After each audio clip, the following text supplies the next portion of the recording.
मुंबई महानगरपालिकेसह 29 महानगरपालिकांसाठी राज्यातल्या निवडणुकांची रणधुमाळी सुरू झालेली आहे। अर्थात सगळ्यांचं लक्ष आहे मुंबई महापालिकेच्या निवडणुकीकडे।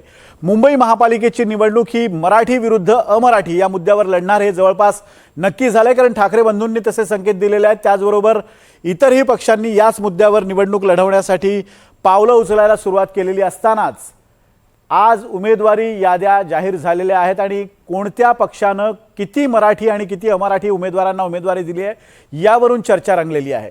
असं असताना मुंबईत आणखी एक फॅक्टर महत्त्वाचा आहे, तो म्हणजे मुस्लिम फॅक्टर। कोणते पक्ष असे आहेत की ज्यांनी मराठी, अमराठी आणि मुस्लिम या उमेदवारांना सर्वाधिक संधी दिली, आपण पाहूयात या स्पेशल रिपोर्टमध्ये।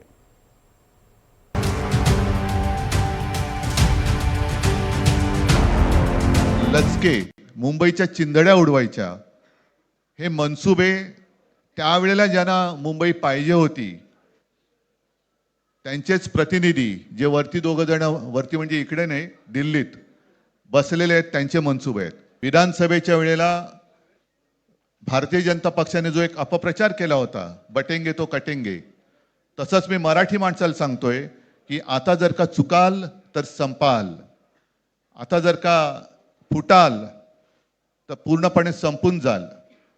म्हणून परत एकदा तुटू नका, फुटू नका आणि मराठीचा वसा टाकू नका।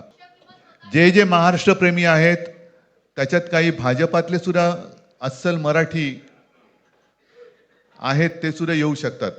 ही महाराष्ट्र रक्षणासाठी महाराष्ट्र प्रेमींची युती आहे।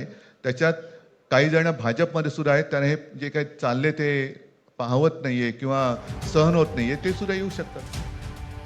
ठाकरे बंधूंनी ज्या दिवशी युती जाहीर केली त्याच दिवशी मुंबईतली लढाई मराठी विरुद्ध अमराठी अशी ठरली होती आणि म्हणूनच सगळ्याच पक्षांच्या यादीतला पहिला प्रश्न होता, किती मराठी किती अमराठी। भाजपनं 66 उमेदवारांची पहिली यादी जाहीर केली। त्यात मराठी उमेदवार आहेत 46, अमराठी उमेदवार आहेत 20 आणि भाजपनं एकही मुस्लिम उमेदवार दिलेला नाही। ठाकरेंच्या शिवसेनेनं एकूण 75 उमेदवारांची पहिली यादी जाहीर केली। त्यामध्ये मराठी उमेदवार आहेत 66, अमराठी उमेदवार 9 आणि मुस्लिम उमेदवार आहेत 5। काँग्रेसनं 70 उमेदवारांची जी पहिली यादी जाहीर केली त्यात मराठी उमेदवार आहेत 29, अमराठी उमेदवारांची संख्या 41 आणि मुस्लिम उमेदवार 19। तर अजित पवारांच्या राष्ट्रवादीची 37 उमेदवारांची पहिली यादी जाहीर झाली। त्यामध्ये मराठी उमेदवार आहेत 22, अमराठी उमेदवार 15 आणि मुस्लिम उमेदवारांची संख्या आहे 9। आता हीच आकडेवारी जरा टक्क्यांमध्ये बघूया। पहिल्या यादीत भाजपनं 70% मराठी उमेदवार दिलेत, ठाकरेंच्या शिवसेनेनं 88%, काँग्रेसनं 41% आणि अजित पवारांच्या राष्ट्रवादीनं 59% मराठी उमेदवार दिले। तर पहिल्या यादीत भाजपनं 30% अमराठी उमेदवार दिले, ठाकरेंच्या शिवसेनेनं 12%, काँग्रेसनं 58% आणि अजित पवारांच्या राष्ट्रवादीनं 40% अमराठी उमेदवार दिले। भाजपच्या पहिल्या यादीत एकही मुस्लिम उमेदवार नाहीये। ठाकरेंच्या शिवसेनेनं 6% मुस्लिम उमेदवार दिले, काँग्रेसनं 27% तर अजित पवारांच्या राष्ट्रवादीनं 24% मुस्लिम उमेदवार दिले।